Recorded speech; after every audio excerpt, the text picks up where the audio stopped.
Hey everyone, hope you're doing well. Right, so in this lesson we're going to take a look at a kind of a Cliff Gallup thing. This riff kind of starts as in like a 12 bar, but from bars 9, 10, 11 and 12. So we're going from the bar 9, the 5 chord, to the 4 chord, bar 10, and then a turnaround, bar 11 and 12. Before the whole thing starts again, or the whole thing ends in the case of this example. I've kind of made this example more of like an ending.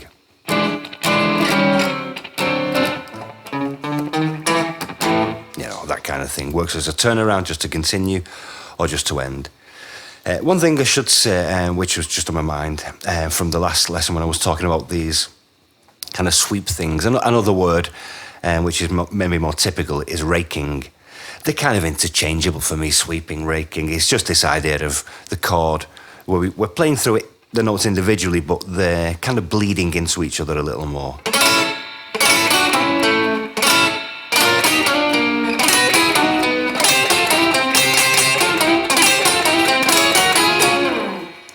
Rather than the more follow-through idea last time, which is something that this lesson's about. We're going to use more of another kind of follow-through picking idea. A little different, but similar kind of idea. So this example starting on the 5 chord, the E. So we're doing a hammer on from the 5th fret to the 6th on the 4th string. And 4th fret, 6th fret, 4th fret on the 3rd string.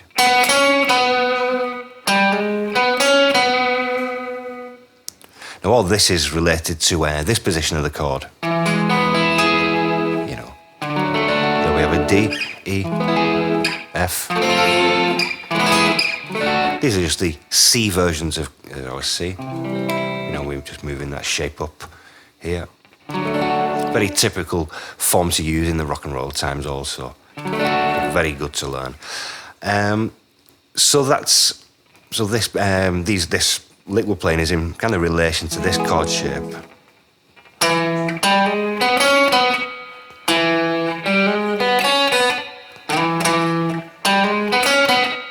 But in this example, we're not going to start using the root. We're just immediately with this hammer on. 5th fret to the 6th fret on the 4th. Then 4, 6, 4 on the 3rd.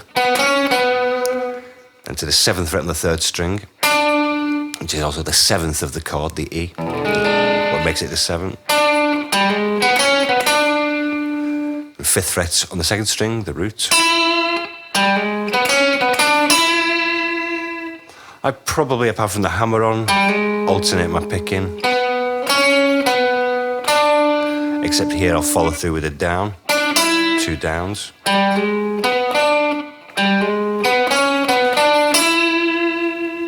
I'll take this idea down, now 2 frets, so we're in over a D. 3rd fret to the 4th fret, hammer on, as if we're in this kind of idea.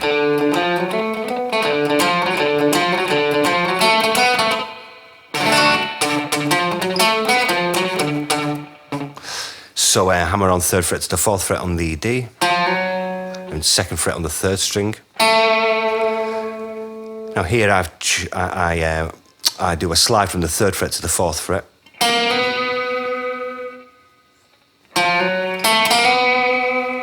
Why include this sort of passing note? Well, just to add a little bit more sort of a chromatic sound. Just I'm thinking in terms of Cliff Gallup, a little bit more jazzy perhaps. So I'll just look for opportunities sometimes just to add, rather than just or.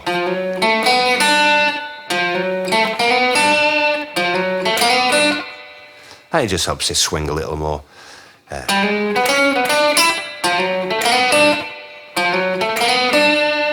But this finish on the 5th fret of the 3rd string, the 7th of the chord, making it what makes it the D7.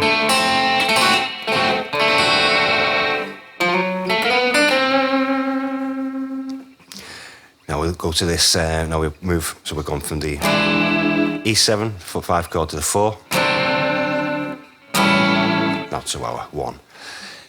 We're going to start this riff. What might be more typical that you've heard is something more like 2nd fret, 4th fret, 2nd fret on the 4th string to the 2nd fret of the 3rd string.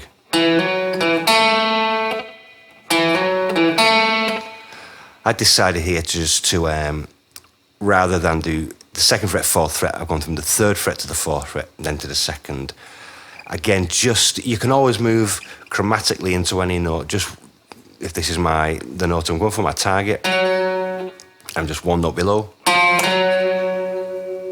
And again, just an extra kind of note like that just might give it a little bit more of a jazzy flavour. So 3rd fret to the 4th fret on the 4th string, hammer on.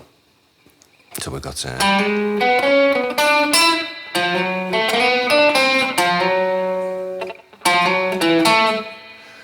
hammer on, 3rd fret, 4th fret on the 4th string, 2nd fret, 4th string, and the 2nd fret, 3rd string, which is the A. Then we slide up to the 7th fret on the 4th string, which is another A. Like I said, it's nice to find opportunities where you can play the same note but in different positions.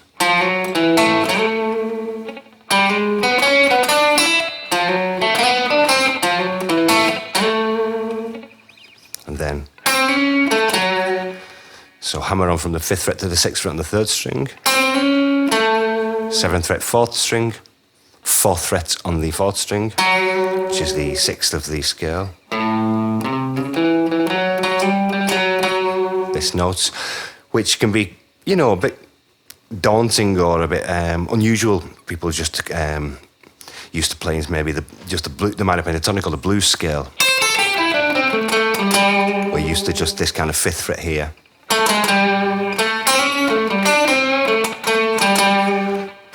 But this is a great one to use, the 6th of the scale, which is on the 4th fret, the 4th string there. And remember, you're always using it anywhere if you're playing these kind of patterns. So it's part of your vocabulary probably without realising it if you don't use it in context more around this shape.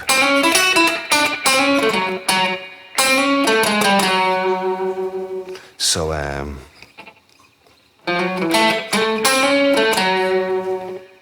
and to be honest, picking here, sometimes I do alternate picking, sometimes I just do downstrokes. That's why I've not on the tabs I've not put really any indications, because sometimes there are certain things which I kind of always do the same, and other times it just depends on the moment. The kind of end of this phrase, which will all be downstroked, that's a kind of a set thing. But at this point,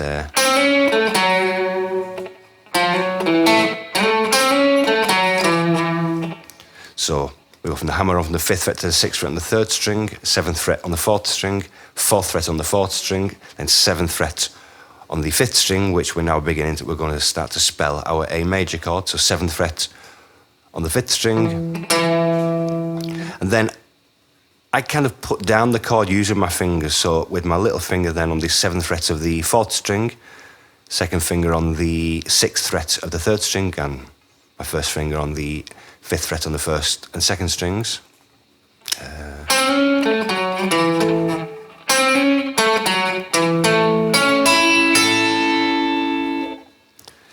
So as I start with this note on the 7th fret of the 5th string, I follow through each string. So I'm trying to get some separation, but at the same time they do bleed into each other a little bit. But you can still make each note snap a little more.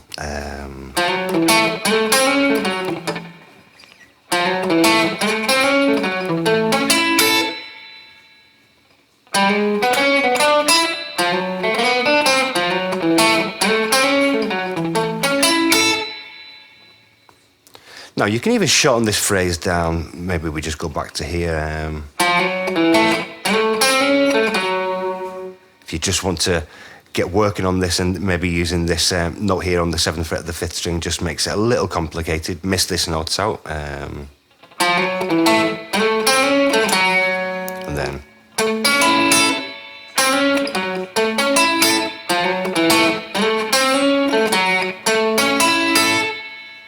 But I'd recommend practicing the whole thing and just practicing it slowly.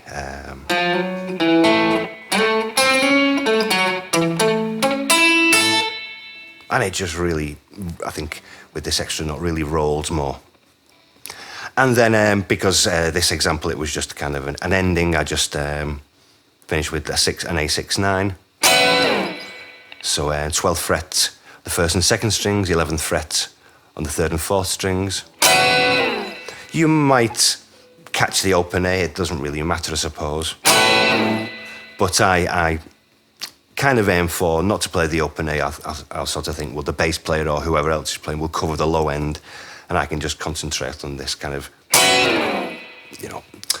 pick and slide it down.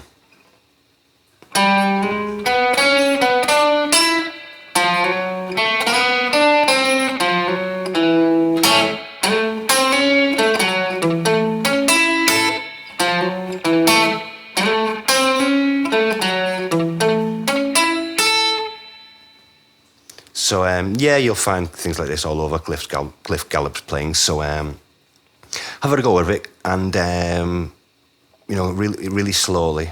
Another thing which I didn't do in my example was a bit sort of tricky because there's not really much space for it. But he might play, some little dips on the. Maybe I'll miss one or two notes out just to get a chance to get in and dip with the whammy.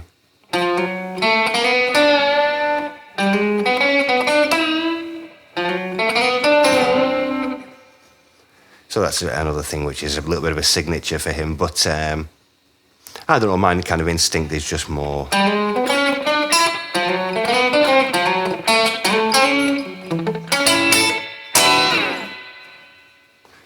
So, right, we'll give that a try, and I hope it's of some use, and right, I'll see you in the next video. Cheers.